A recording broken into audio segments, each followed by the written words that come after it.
Vous aimez la bagarre, l'humour et Harry Potter? Alors laissez-moi vous emporter dans l'univers assez particulier de Mashle. Mashle est un shonen action fantastique débordant d'humour et de rebondissements. Directement sorti de la tête de Komoto Hajime, il a tout d'abord eu le droit à une prépublication dans le Weekly Shonen Jump avant d'avoir le droit à son premier tome le 4 juin 2020 au Japon, édité par la Shueisha. Il sera édité par Kazé en France et arrivera chez nous le 7 avril 2021. L'œuvre est composée de 18 tomes et aucune suite n'est annoncée pour le moment. Pour finir la partie information, le manga a également eu le droit à son adaptation animée à partir du 8 avril 2023 par le studio d'animation A1 Pictures, disponible en France sur la plateforme Crunchyroll. Composé de 2 saisons en animé pour l'instant, cependant une 3e saison est prévue pour cette année. Bon, maintenant passons au sujet principal. Mashle, qu'est-ce que ça raconte ? Dans cette œuvre, nous suivons Mash Burn Dead, un humain assez particulier, car dans un monde où la magie règne, notre héros est totalement incapable de la pratiquer. Il faut savoir que dans ce monde, ce sont des marques qui donnent leur pouvoir aux mages. Pour distinguer les mages les uns des autres, rien de plus simple. Toute personne pratiquant la magie possède une marque au visage. Cependant, certains êtres très rares en possèdent 2, ce qui leur confère une plus grande magie et encore plus rare des êtres possédant 3 marques. On dit d'eux qu'ils ont été choisis par Dieu lui-même. Étant conscient de la particularité de son fils ne possédant pas de marque et voulant le protéger, le père de Mash s'était installé au fin fond d'une forêt. Car oui, dans ce monde débordant de magie, ne pas pouvoir la pratiquer est passible de la peine capitale. Cependant, cette situation a eu quelques effets secondaires sur Mash. Coupé du monde extérieur, il n'a aucune connaissance du monde qui l'entoure, ne vivant qu'entre sessions de musculation et dégustation de choux à la crème. Ces mêmes choux qui seront au centre de pas mal de gags tout au long de cette aventure. Un jour, son père s'étant absenté pour la journée, Mash, qui avait pour interdiction de quitter la maison, se mit en tête de désobéir à son père et d'aller en ville acheter des choux. Cependant, à son arrivée à la boutique de choux, il était tellement excité que les pièces qui étaient dans la paume de sa main se retrouvèrent pliées en 2. D'ailleurs, c'est une des premières choses que le marchand remarqua chez lui. Puis d'un coup, Mash se mit à redonner aux pièces leur forme d'origine à la seule force de ses doigts. Le marchand terrorisé lança une alerte, voyant qu'en plus de ça, Mash était un sans-marque. Quand les autorités arrivèrent dans le but d'embarquer notre héros, son père débarqua en courant puis prit Mash sur son épaule et s'enfuit aussitôt vers la forêt. De retour chez eux, Mash se fit remonter les bretelles et fut puni. Enfin, si on peut parler d'une punition, car son père l'a juste renvoyé faire la même séance de muscu qu'il avait déjà faite le matin même. Malheureusement, pendant que notre protagoniste faisait sa petite séance à l'écart de chez lui, la police magique réussit à retrouver sa trace. Ils entrèrent dans la maison et commencèrent à interroger le père de notre héros. Bon, pendant l'interrogatoire, ils n'y sont pas allés de main morte avec le vieillard, le frappant et l'humiliant. Quand tout à coup, Mash débarque en furie et mit une raclée au policier. Cependant, un des agents le menaça de le dénoncer au gouvernement. Le seul moyen pour Mash et son père de vivre autrement qu'en tant que fugitifs est d'accepter le marché proposé par ce dernier. Mash doit devenir un élu divin, statut donné uniquement aux meilleurs élèves des écoles de magie chaque année.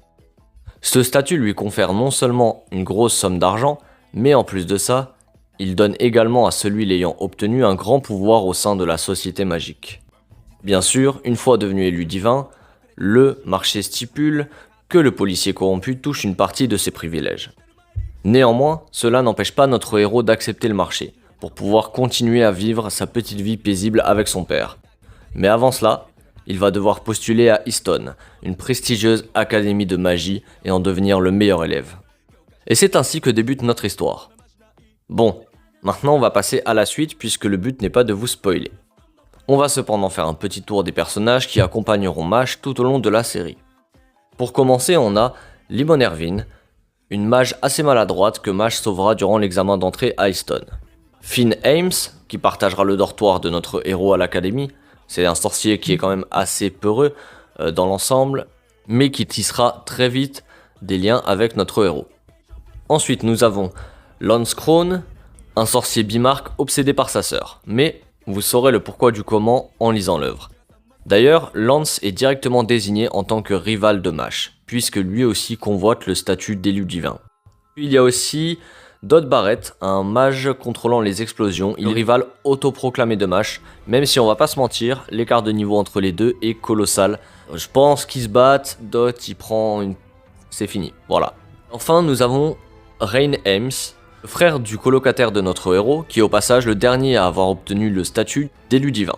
Donc voilà, c'est le frère du coup de Finn, et c'est un sorcier surpuissant. Je vais pas vous en dire plus, on le voit un peu, enfin on le voit dès le début de l'œuvre, mais on le voit à l'action un peu plus tard, et voilà, franchement très bon personnage, j'aime beaucoup. Bon, on a fait le tour des protagonistes, maintenant, pourquoi la comparaison avec Harry Potter? C'est simple. On a une académie de magie avec à sa tête un directeur à longue barbe qui est le meilleur mage de sa génération. On ajoute à ça un des premiers cours qui consiste à faire décoller son balai du sol, enfin vous avez compris l'idée, et dans les deux œuvres, on retrouve également le système de maisons au sein de l'académie. Par exemple dans Mashle, elles sont au nombre de 3. Orca, la maison de la sagesse, Lang, la maison de l'orgueil, et bien sûr Adler, dans laquelle se trouve notre héros qui est la maison du courage. Enfin bref. Pour mon avis sur l'œuvre, simple, efficace, si vous aimez les scènes badass et que vous êtes bon public niveau humour, vous allez tout simplement kiffer l'œuvre. Concernant les musiques de l'animé, elles sont vraiment super cool, en particulier l'opening de la saison 2 que vous entendez d'ailleurs en fond, qui rapporte vraiment un petit côté hip-hop qui est vraiment très appréciable. À côté de ça, au niveau du scénario, même si, comme dit précédemment, il y a des fortes ressemblances avec Harry Potter, le scénario arrive quand même à se démarquer par rapport à ce dernier. Notamment les pouvoirs qui sont bien plus diversifiés dans l'animé, en sachant que voilà, franchement, l'animé, il y a des pouvoirs qui sont vraiment trop stylés. Je vais pas vous spoiler encore une fois, mais c'est vraiment différent. En termes de pouvoir, on est vraiment sur un autre univers. Après, il y a aussi le côté des marques qui est bienvenu. Parce que dans un premier temps, on peut se dire que ça nous donne des informations sur la puissance des porteurs, sur la puissance des mages. Sauf qu'au fur et à mesure que l'anime avance, que le manga avance, que l'histoire avance tout simplement, on s'aperçoit qu'en fait les marques sont pas si significatives que ça. Disons qu'il y a d'autres signes particuliers, d'autres marques particulières qui permettent d'octroyer plus de puissance aux mages. À côté de ça, il y a les marques artificielles, donc qui peuvent être greffées sur des mages. Donc voilà, en fait c'est tout un assortiment de choses qui font que notre a priori sur certains persos peut être biaisé à un moment donné. Vous allez pouvoir croire qu'un perso est super fort alors qu'au final il n'est pas tant que ça, et vice versa. Vice versa, vous pouvez croire qu'un personnage est nul, et puis au final, power-up de fou, il a une marque particulière, il a un pouvoir peut-être ascendant par rapport à celui adverse, hein. Ce sont des choses qui peuvent évidemment arriver. Bon, on va parler un peu plus technique maintenant, puisqu'on va parler un peu des différents graphismes. Au niveau des dessins, c'est très joli. Et si on parle de l'anime, pas grand chose à dire. Il est quand même très fidèle au manga, mis à part quelques dialogues qui changent, mais c'est pour que les conversations soient plus fluides. Niveau bagarre, vous allez être servi. En plus, dans le cas de l'anime, je trouve que les scènes sont très bien retranscrites. Enfin, on peut tout simplement dire qu'elle est sublime. Au niveau des chara-design des personnages, je les trouve plutôt cool, surtout au niveau des antagonistes. Franchement, vous verrez pendant la série, il y a des persos qui sont vraiment ultra stylés. Et ça, c'est un truc qu'on retrouve dans beaucoup d'animés. Les méchants c'est vrai qu'ils sont vraiment souvent très classe.